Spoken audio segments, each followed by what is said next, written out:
Howdy, folks. I ran across this meme on X and I thought, hey, it might be fun to answer some of the objections that get thrown around the X platform.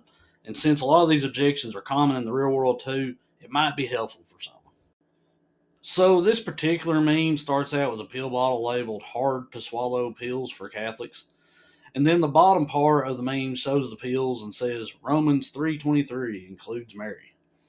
I guess this is supposed to be a hard pill to swallow because whoever made this meme doesn't think that Catholics have ever heard this objection before or that we just somehow ignore it. I don't know. These kind of objections bug me because it implies that Catholics don't know the Bible very well or we somehow gloss over parts that supposedly contradict the Catholic faith.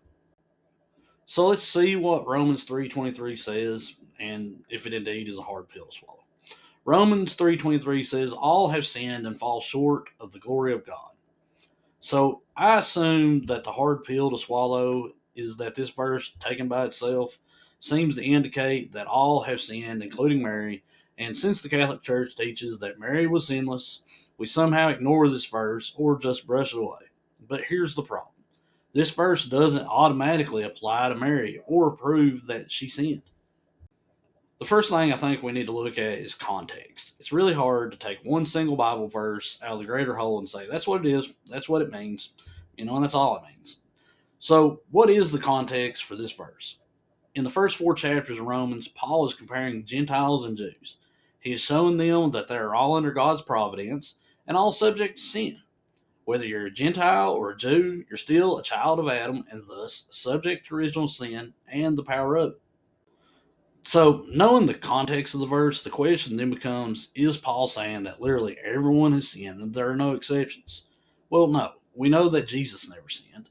We know that babies have not sinned. Paul even stipulates this later in Romans, saying, though they were not yet born and had done nothing, either good or bad, talking about Jacob and Esau. They were still in their mother's womb. They hadn't done anything wrong. They hadn't sinned. That's the context of that verse. So we know that there are exceptions when Paul says all. He doesn't literally mean all people have sinned. Literally everyone who has ever walked the earth has not sinned. He's using hyperbole to drive home his point that both the Jews and Gentiles are subject to sin. I think the deeper reading of this verse makes this meme a hard pill to swallow if you want to prove that Mary did not sin. What do you think?